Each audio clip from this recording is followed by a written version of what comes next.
Normally, I stay in my lane and I don't talk about things really outside of a few different things that I tend to observe as a first generation born immigrant in Canada who comes from African origins.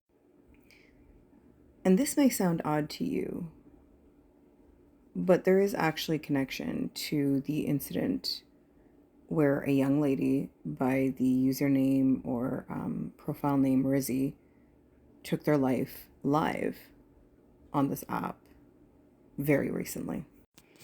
And I wanted to add my 2 cents to this because, one, I've experienced that level of nastiness because I live in a sundown town, because I'm a child of immigrants, slash, I will always carry the label of immigrant, and because I know what it's like. And it actually really does connect to the bigger picture of why things aren't going to get better much in the near future if y'all don't wake the fuck up. And I continue to say that as the empire collapses, this is just another reflection of what's going to happen. This is just foreshadowing the fact that nobody in the world is going to care about the people from within the empire. Because when push comes to shove, your need to feed off of the suffering of others, your consumption of each other, our consumption of each other, is not going to stop. And because it won't stop, nobody in the world's going to save us. Not a single soul. I've been told flat out to go terminate myself, go expire.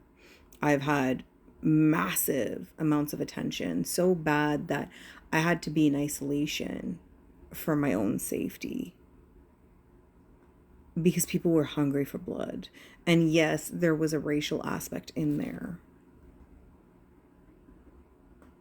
but it's also inherently cultural. And yes, this exists in many places, but I've never seen it like it is here.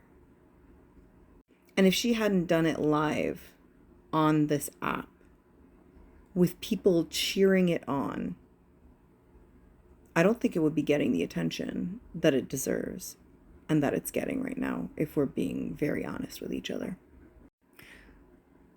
But y'all are so insatiable. Like, you're so hungry for blood. And that hunger has no limits. No limits. While simultaneously you're legitimately actually starving. But you can't tell the difference between your enemies and your friends. And so you're just so addicted to the blood, you go and you get it wherever you can.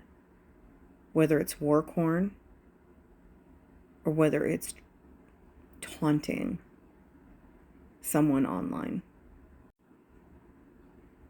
And I do want to talk about this on a global level because this is a global platform.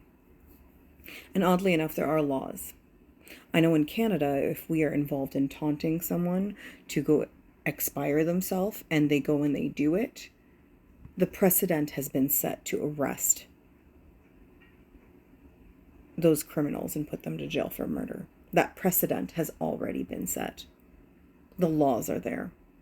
I'm pretty sure something similar exists in the US, but I'm not positive. And even at the threat of those laws that can take away your life, your freedom, you still sit there and you choose to engage in this Roman Colosseum behavior. And that's how it's part of the colonial mindset. Colonial mindset doesn't just consume foreign entities. It empowers you and encourages you to do it to your own. And there are no limits. It's why many of you allowed your hate to override your desire for freedom, your desire for safety, your desire for medical care, respect, basic human dignity.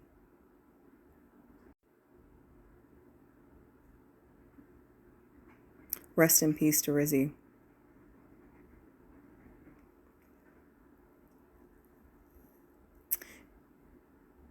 That person exited before the very ugly exit that we're going to get, if we're being very honest.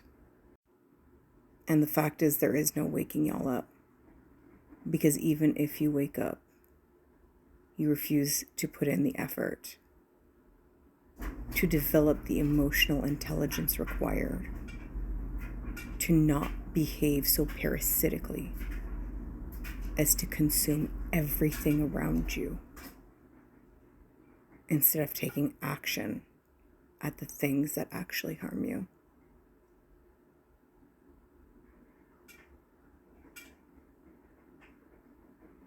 That's all I gotta say.